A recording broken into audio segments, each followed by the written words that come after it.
Hello, Gomez here for the Land Up channel again with some more card reveals this evening. For let's see what they have in store for us, and then I'll throw some of my thoughts and opinions and all that jazz. But let's just get in and start seeing some cards. Everyone, that's what people want. Let's go.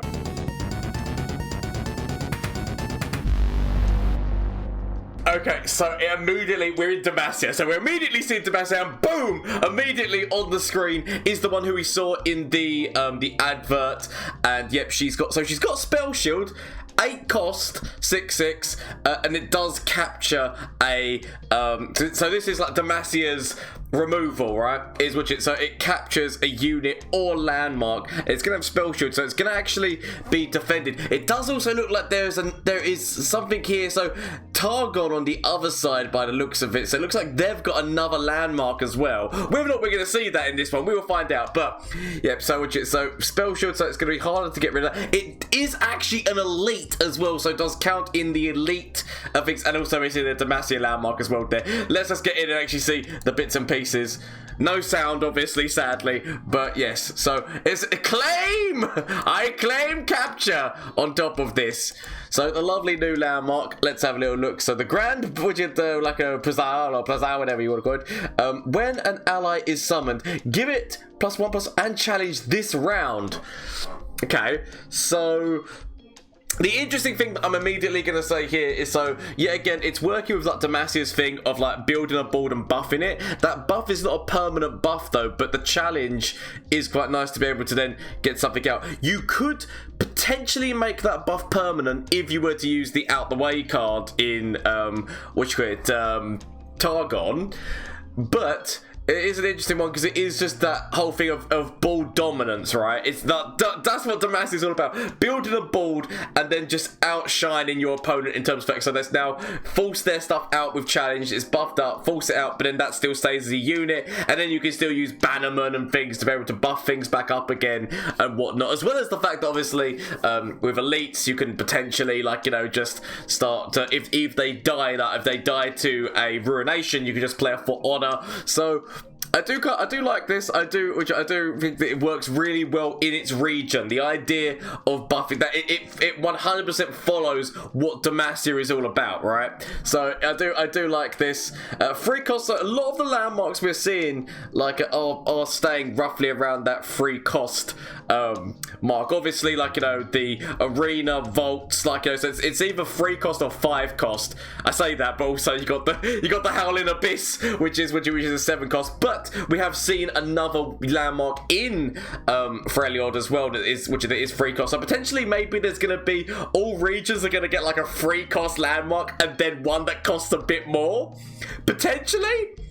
I don't know. We'll see how it goes. But okay, it does make 100% sense. I do actually like the art of this one as well, but it does make 100% sense. So this is the unit that we saw at the beginning. It's got spell shield. It can capture a unit. So yet again, it's multi-purpose. I've been told to put my camera in the top right, and I definitely should put my camera in the top right because that way I don't get in the way of anything. But yeah, so this does capture a unit or landmark. It's got spell shield, so it's going to be harder to remove. Then and potentially like a lot of like, do you remember like the whole thing of using capture and then using purify on it so that they can't get the things back? Because that used to be a really banter thing that people used to do, was they would use the detain card and then use purify on their own card to make sure you couldn't get what was captured back. So the fact that this has got spell shield means that it's less likely, if they can get past the spell shield, to then throw. It depends on what they've captured, right? At the end of the day, it depends on what's been captured. The good thing about the capture mechanic is, unlike Tahm Kench, it doesn't deal damage to the unit going in. Only like Tahm Kench's spell acquired taste, it strikes on its way in, whereas the capture, I'm guessing it's like a detain. Actually, to be fair, I didn't actually see what the spell said, but I'm going to assume it's like detain, whereby it doesn't take any damage. It just stays inside the unit. So an interesting cost. As I said, another elite synergy, because like Demacia's got like this whole thing of elites as well, and there's so many different things which work with elites that this is actually quite a nice little add-on. Yeah, so it gives you the ability to be able to remove a landmark or remove a unit. So multi-purpose, like this very much. Like any kind of multi-purpose. Oh, the Gremlin kind of people are back. I do love these, I do love this art style that we're getting from Shadow Isles. So Nightfall, create a copy of me in hand.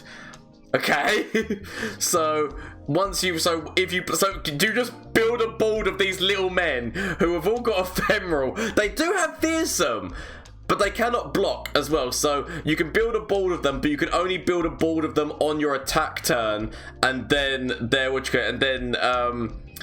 so you need to play something first, and then you could build potentially a big board of these guys. They've only got 2 attack and whatnot, but admittedly, if you were playing it with the other card, which has got like, the other card which has got this, there's 2 cards which have got this kind of thing, but the Encroaching Shadows, I believe it's called, if you were to play that, it would mean going a massive ephemeral deck and you're going 100% on this game strategy.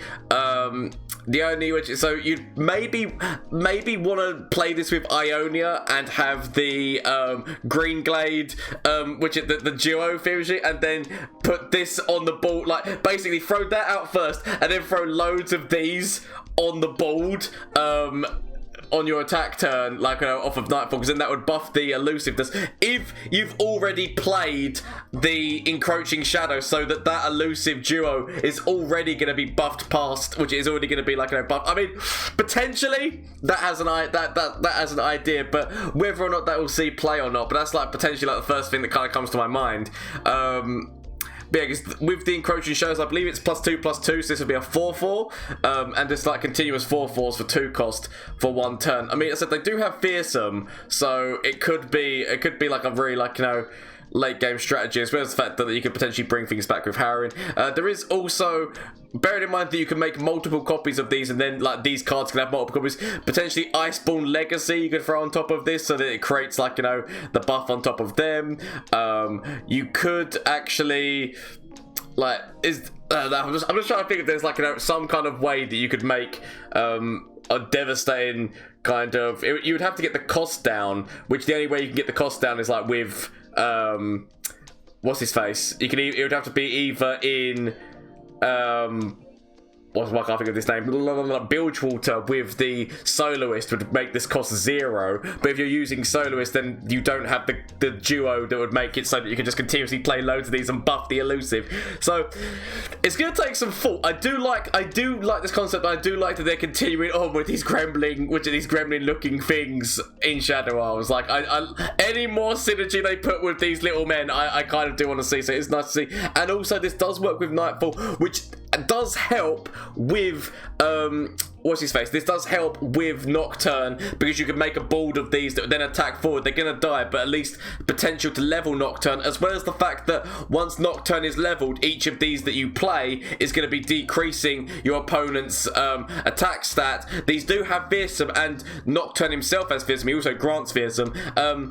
So it maybe puts way to play with Nocturne and Hecarim, because obviously with this, which is like these ephemerals will be attacking forward with Hecarim. So potentially that's what this is leaving play for, is maybe a Nocturne Hecarim deck, as well as like other things that I'm thinking in my head. So yeah, I mean, I do like it. I feel like it's definitely something. Nocturne needs support outside of Targon, because you can't really play Nocturne without Targon with the Nightfall support which is in there. So giving Shadow Isles a little bit more Nightfall support, so you can actually maybe play Nocturne out of it, is actually quite nice out of Targon. So I do really like this. I think there's certainly things that you can do that can maximize the usage of this card.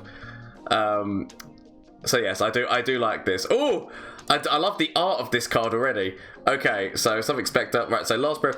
Create 2 copies of me in the enemy deck. Okay, this is actually a very interesting. Right, so Hearthstone had a similar effect to this. Basically, there was a thing called like a something albatross, where basically the idea of it is to lessen your opponent's ability to be able to draw things that they want. So obviously, Last Breath, you're creating 2 copies in your opponent's deck. It's only a 1/1 with ephemeral. Your opponent doesn't really want that as being what they draw when they, I mean, it is 0 cost, so it's something they can put forward with 0 cost and not worry about. But at the same point, it is diluting your opponent in terms of their draw. So if they're trying to draw things, like if they've got loads of go hards and things like that, putting these in your opponent's deck so that they're less likely to draw them because they got the like, or not drawing the synergistic things that they want, is actually an interesting concept. And it's nice to see that this game is actually introducing something like it, because it was always like a fun times to dilute your opponent's deck, especially when your opponent's deck is really trying to do something where it's got combo pieces that they need to get each combo piece, and then suddenly they draw one of these. It's like, son of a bitch, I don't want this Spectre. So I do actually like this. So yeah, so the fact that you play it, it's ephemeral anyway, and its last breath is create 2 copies of me in the enemy deck.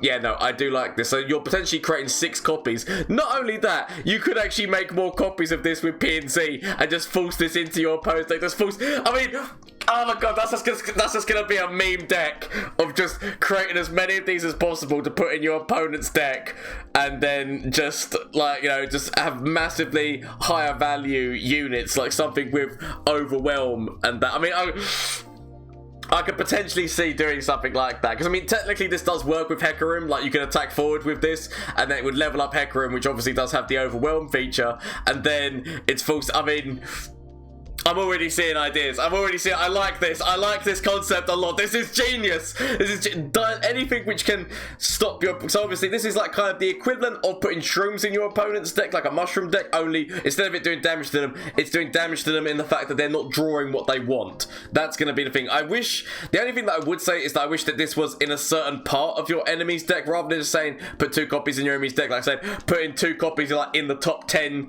cards of your opponent's deck or something like that. So it's like the opposite of milling them is what this is all about. So I do like this. This is actually like a quite interesting. But the thing of it is that you need to remember, the more you put in your opponent's deck, the more they can put in your deck, because obviously you're putting that. So technically, a Hecarim deck is where this really works, because they're going to be giving you more of these things because they're going to want to play them to get them out of their hand. But then you get more to put into. So it's a really weird thing where you're going to literally keep trading off. And so Hecarim, and then the fact that Hecarim buffs. Which create ephemerals. This is, oh, I mean, no, I'm loving. I love this. I'm loving this. I can see myself making some decks with that just because it's such a meme deck. I like the artwork on this card. So Moonlight Affliction. So silence 2 enemy units this round. So like, we're getting some more silence going on. This is a Targon card. So obviously they have Hush. This is another burst speed 4/5. But Nightfall. They can't block this round. So not only are you silencing something, but you are also like stopping them from blocking, which, to be fair, if you're playing with Fearsome and playing with Nocturne and playing with those other cards which are creating more cards, so you're getting down like a lot of their units things, but then you silence the ones which are still going to be able to block. And then, which is like with this Nightfall means that they can't block on your attack. I mean, I like this. Yeah, again, it's like it's forcing you to. It's planning around certain things that could happen. So yeah, 5 cost, but it is burst speed. It's 5 cost, but it is burst speed, and so it is forcing silence. Yeah, again, so this could still. Yeah, again, it is in Targon, so it's kind of like forcing Nocturne to be in there. But also, this does work with Diana as well. So. This is also going to activate Diana in terms of increasing her damage and things and anything. So if you can actually use, like, if you have like a lot of Nightfall cards and then Diana, and you stop them from blocking with certain things, and then Diana just goes forward like with increased damage, could actually be quite a devastating thing. I love the art of this one. I love the art on this one. But let's keep going. So we're seeing a few different regions today. Ooh. he has a magnificent beard and hairstyle. Daybreak, give me lifesteal this round, which would be 5 lifesteal, 4/4. Bearing in mind that yet again, off of the other, the card which Leona makes herself, which activates all Daybreak effects on cards. If that's still on the board, you still get that lifesteal back, as well as the fact that if you play out of the way, he will continuously have lifesteal. So a little bit. So you're seeing a little bit of Nightfall and a little bit more Daybreak coming in right now. But I love this card. I love this bit. It's like a Zeus-like type thing, isn't it, in a manner of speaking? But Zeus is the main man god. He's not just going to be in there just like forging stuff. Like, you know, Zeus was out there throwing lightning bolts and enjoying himself. But Forge it for 4 cost, 4 health. Like, it's got a good health stat. And it's got a good attack stat, as well as the fact that it's going to have that. Bearing in mind that we didn't really have too much on the 4s. I don't think there's much in the 4 slot in that deck, right? Because, I mean, which it Daybreak wise, because apart from the champion herself, obviously, I mean that there's not actually many other minions, because obviously the Solari Soldier hits on 1, Shield Bearer hits on 2, the Priestess hits on 3, and then it would be Leona herself on 4, but there's nothing else on that 4 slot, so I guess that gives you that ability, and then 5 is obviously the Always Sunny man. So, you know, it's just more synergy to make it so that that deck is more consistent, right? And then obviously, like, it's whether or not you want to throw Yasuo in there for the additional stuns. Nobody throws Yasuo in the deck, but you could do. But no, so like, yet again, we're seeing Daybreak and Nightfall getting like more cards that are being given to them. So that's always good. I want to see what that other I want to see what that other landmark was that we saw at the beginning for Targon. So Targon's picked the top of it.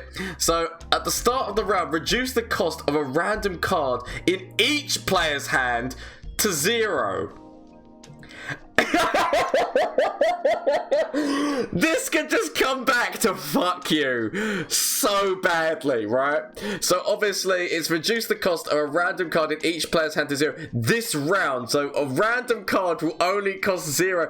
I mean, you have to be pretty damn ballsy to play this, right? Because at the same point, yes, you could potentially play some really high value stuff in this deck, yeah? So you play a really high value deck with the ability of knowing that it's going to be coming down to 0, so you can get some really high value stuff out quickly.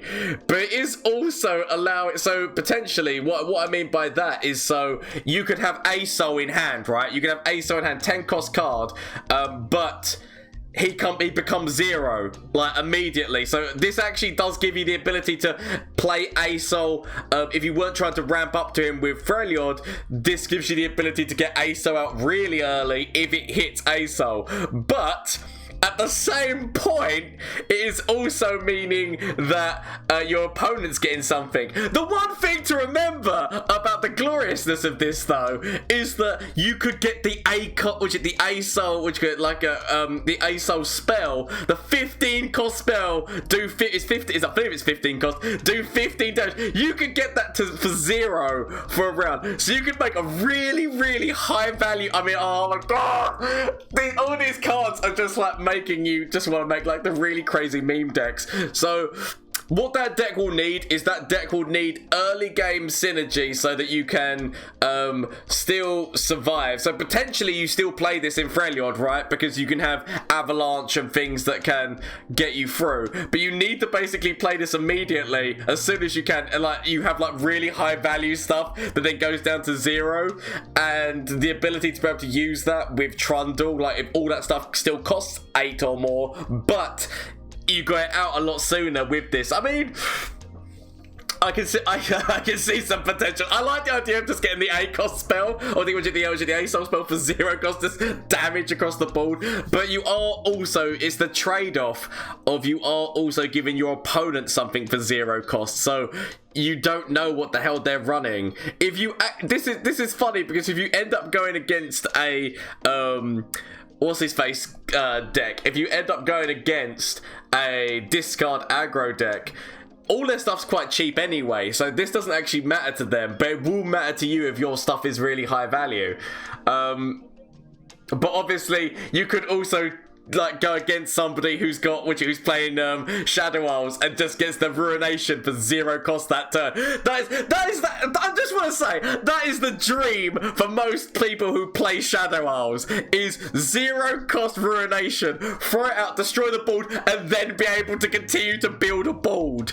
So it's a very, I can see, I feel like I'm gonna craft with this, okay? I'm gonna craft with this and probably make some really stupid, funny stuff. That is exciting times. There's some things in there. The fact that there is the ephemeral, which dilutes your opponent while also then giving them back to you to then continuously dilute your opponent, is quite funny, in the fact that, so playing that with a Hecarim deck means that you're getting value off of that ephemeral, because then once Hecarim is leveled, all that damage is being increased. I can see some really fun things happening. I'm not gonna lie, like deck wise, I'm already picturing in my head with these cards. I cannot wait to see the full set, and I cannot wait to see the new champs, and I cannot wait to get my hands on them and start building, because literally this has made so many funny things that can happen. Bear in mind also that in that ephemeral deck, if you were running it with what's his face, running it with